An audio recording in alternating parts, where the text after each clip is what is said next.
অনেকদিন পরে ব্লগে আসলাম, পাক্কা 1.5 মাস পরে, তো তার জন্যে সরি। তো চলো আজকে ব্লগটা চালুই করা যাক, দেখা যাক কিরকম কি ব্লগ হয়। অনেকদিন পরে ব্লগ করছি তো জানি না কেমন কি ব্লগ হবে। তো যদি কিছু ভুল হয়ে থাকে ক্ষমা করে দিও, আর যদি ব্লগটা দেখে ভালো লাগে তাহলে প্লিজ লাইক কমেন্ট করে দিও আর একটা সাবস্ক্রাইব করো। এই রাস্তাটা আমার খুব ভালো লাগে। অনেকদিন পরে ব্লগ করছি, অনেকদিন পরে সত্যি বলতে, মানে ব্লগের মধ্যে কে কি কেমন কি হবে আমি নিজেও জানি না, আর ব্লগ ভালো হবে কি আমি জানি না। ভয়েস প্রবলেম হলে একটু ক্ষমা করে দিও, গরিব ছেলে তো ভালোভাবে একটা মাইক কিনতে পারিনি।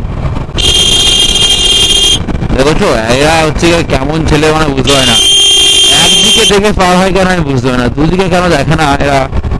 আরে দুদিকে তো গাড়ি আসবে না কি, একদিকে দেখলে হবে? বেশি স্পিডে যাবো না, 80-90 হাইয়েস্ট, এর উপর ওঠা যাবে না। ও কি বড় গাড্ডা দেখো, রাতের বেলা কেউ যদি, ওরে বাপরে কি অবস্থা রাস্তার। ভয়েস ফিল্টারের জন্য আমি এটা কিনেছিলাম, মানে মাইক ভালো দেখে, সেটা সাপোর্ট করেন এর সঙ্গে দেখি না।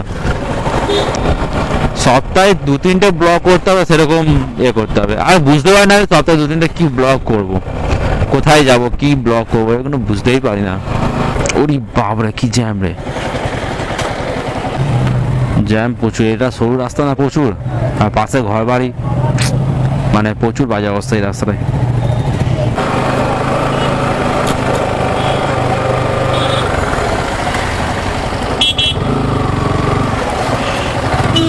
দেখে আসুন, চৌরাটা পিছন যেতে হবে, কারণ ওখানে প্রচুর জ্যাম, বেকার যাওয়া যাবে না। ওদের পিছন যাবো, ওরা আবার হাই রোডে যাচ্ছে।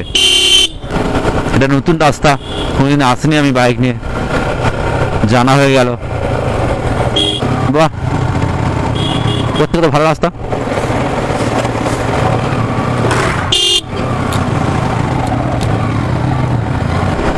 এইটা হ্যাপি ভ্যালির রাস্তা, এই যে ডান দিক দিয়ে চলে গেছে যেটা, এখানটায় বিকেলবেলা তো প্রচুর লোক হয় এই রাস্তাটায়।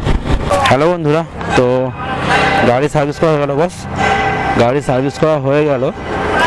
কি সামান্য কি হ্যান্ডেল বল বিয়ারিং ফোয়ারিং করলো, 6,000 টাকা নিয়ে নিল। আর এই শোরুমটা করি আমি ইয়াম্মা বাড়াইপুরের কাছে। তো চলো বাড়িতে এখন যাওয়া যাক।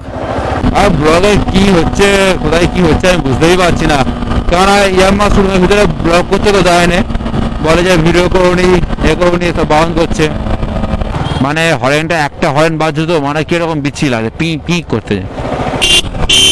এবার তো হরেনটা শুনে আমার মজা আসছে এবারে।